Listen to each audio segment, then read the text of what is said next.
जय हिंद। बता दूं कि बिहार में डिस्ट्रिक्ट कोर्ट के अंदर परिचारी की भर्ती निकली, जिसको अगर हम लोग ये कह सकते हैं जैसे व्यवहार न्यायालय। आप लोग पता होगा हर एक जिले में एक व्यवहार न्यायालय, उसी के अंतर्गत ये भर्ती निकाली गई है। बात ये है कि ये भर्ती किस जिले की है, ये सबसे इम्पोर्टेंट बात। तो हम इस वीडियो में डिटेल्स के साथ बताने वाले हैं भर्ती किस जिले के लिए निकली है, कितने पद के लिए निकली है।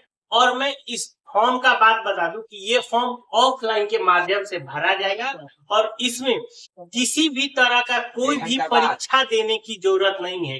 अगर आप शॉर्टलिस्ट करते हैं, आपका चयन हो जाता है, तो आपको उसमें नौकरी करनी है। वो भी मैं बता दूं कि जो बिहार में एक सरकारी जो प्रत्येक दिन की दिहाड़ी होती है, उसी के तहत ये मिलने वाली।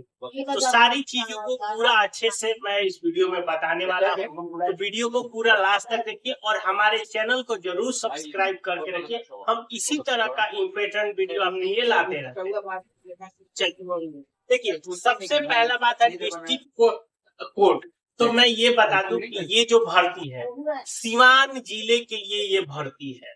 जी हाँ, यहाँ तक तो क्लियर हो गया कि ये भर्ती सीवान जिले के लिए है। अगर सीवान का कोई भी बच्चा है तो उसके लिए अच्छी बात है। अगर उसके अगल बगल जिले वाले भी अगर बच्चे हैं, अगर वो चाहते हैं इसमें इंटरेस्टेड, तो वो भी इस फॉर्म को भर सकता है, किसी के लिए मना नहीं है। ठीक है, चलिए इसके अंदर मैं बता दूं कि ये 10 पदों के लिए भर्ती निकाली गई है। मतलब इसमें 10 वैकेंसियां है और इसका एक चीज है कि ये अवधि 1 वर्ष के लिए है। यानी कि ये जो वैकेंसी है, अब जब आप काम करेंगे तो 1 साल के लिए काम करेंगे, लेकिन अगर आपका सही रहा, सब कुछ सही रहा, तो इसको आगे भी कंटिन्यू कर दिया जाएगा, आपके कॉन्टेक्ट को बढ़ा दिया जाएगा। हो सकता है कि 1 साल आपने सही कर लिया तो आपका दूसरा साल भी हो जाए, हो सकता है तीसरा साल भी हो जाए। इसका मैं आगे इसलिए बोला हूँ कि मैं आगे ये चीजें बताई गई है। तो अब बात कर लेते हैं। देखिए, सबसे पहले इसमें जो क्वालिफिकेशन मांगा जा रहा है कि वो जो आवेदन करेगा वो बिहार का निवासी होना ही चाहिए। तो मेरा तो एक चीज है कि बिहार का भले ही निवासी कोई हो, तो अब देखिए जैसे अगर दूसरे जिले के बच्चे वहां अगर भरेंगे तो उनके लिए थोड़ा असुविधा हो सकता है, क्योंकि इसमें बहुत ज्यादा पैसे नहीं मिलेंगे। लेकिन अगर वो सिवान के बच्चे हैं या गोपालगंज के बच्चे हैं, उनके लिए ये भर्ती अच्छी है, क्योंकि आपके लिए नजदीक रहेगा ये चीज। उसके बाद आपका 12वीं पास होना चाहिए, यानी कम से कम आप 12वीं पास किए हुए होना चाहिए। अगर इससे ऊपर आपने ग्रेजुएशन किया है या उससे ऊपर की पढ़ाई की है तो कोई दिक्कत वाली बात नहीं।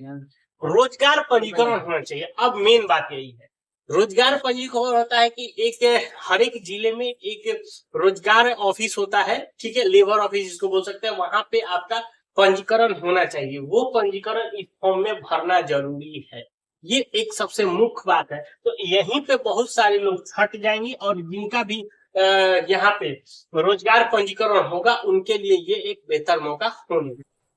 दूसरा, 18 साल से ऊपर कम से कम होना ही चाहिए, ये हुआ। लेकिन जो एज रखा गया 1 मई 2026 से गणना की जाएगी।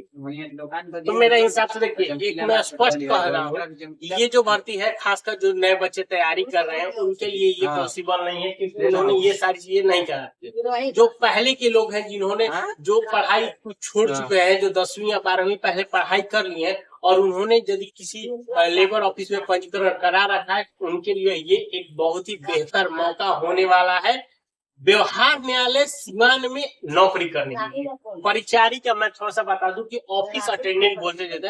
अभी बिहार में एक फॉर्म आया था बीएससीबी के तहत ऑफिस अटेंडेंट का। भैया सब जगह ऑफिस अटेंडेंट के काम में ही होता है कि चतुर्थ श्रेणी के कर्मचारी कहते हैं, जो कि ऑफिस के अंदर या तो कागजी रूप से काम होता है, जैसे आपको कहीं फाइल ले जाना है, ले आना है, ऑफिस के लिए जॉब करना है, तो जो भी ऑफिस के एक निचले स्तर के कर्मचारी का है वही वर्क होता है। तो काम कोई आप बड़ा या छोटा नहीं होता है भैया, ये सबसे पहले इस यहाँ पे जाना ही सबसे बड़ी बात है।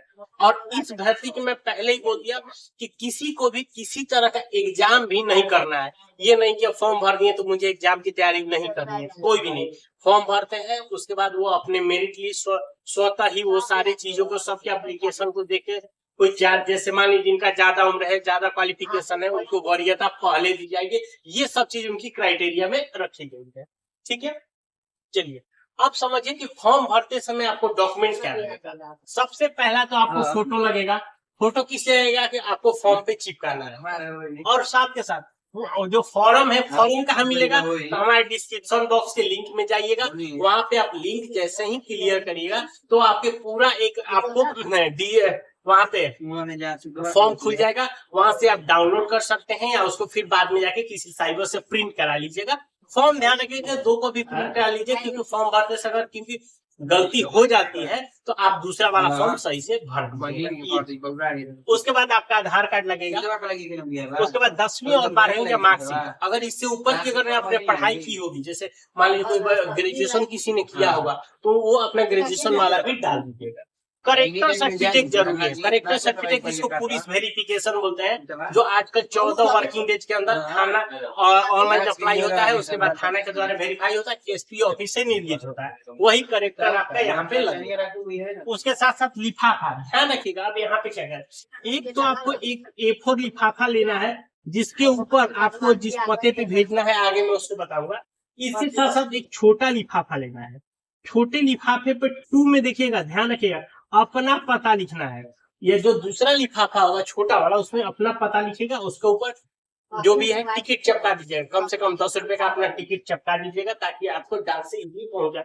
उसके अंदर क्या आता है कि जब आपकी ज्वाइनिंग लेटर कॉलेज है या आपको कोई इन्फॉर्मेशन भेजना होगा, तो इसी लिफाफे के तहत आपको भेजा जाएगा। तो ये चीज। अब इस भर्ती की कुछ शर्तें कि किसी जो अभी आवेदक है उसके ऊपर कोई गंभीर आरोप नहीं है, मतलब किसी के मर्डर क्राइम ये सब चीजें ऊपर किसी तरह का आरोप नहीं है। उसके ऊपर कोई FIR नहीं किया हो, मतलब पुलिस थाने में उससे पहले से किसी तरह कोई कंप्लेन नहीं किया हुआ होना। उसके बाद फॉर्म में कोई गलत जानकारी नहीं भरी हो, ये भी ध्यान रखना। फॉर्म जब आप भरेंगे सही जानकारी के साथ आपको भरना है। उसके साथ एक इसमें कंडीशन है कि मान लीजिए आप वहां पे काम कर रहे हैं और किसी और भर्ती में आपका परमानेंट के लिए हो जाता है, या उसी व्यवहार न्यायालय में आपको अगर परमानेंट भी कर दिया जाता है, तो आपका जो टेम्पोररी 1 साल का कॉन्ट्रैक्ट है उसको हटा दिया जाएगा। ये चीज ऐसा नहीं है कि आप उसी में परमानेंट भी रहिएगा, उसी में टेम्पोररी दोनों नहीं रह सकते हैं। तो इस बात का यही इनकी शर्त है। अब फॉर्म को भैया भरना कहाँ है, भेजना कहाँ है, देख लीजिए। प्रभारी पदाधिकारी प्रशासन, व्यवहार न्यायालय सीवान, पिन कोड है 841236। इसको आप या तो स्क्रीनशॉट मार लीजिए, या तो जो मैंने डिस्क्रिप्शन बॉक्स में जो फॉर्म दिया, फॉर्म में उसका विज्ञापन भी दिया हुआ है, आप उस विज्ञापन से भी देख के वहाँ पे लिख सकते हैं। ठीक है, तो इसके अलावा कोई और जानकारी चाहिए कमेंट करके पूछ सकते हैं। मिलते हैं नए वीडियो में, तब तक के लिए।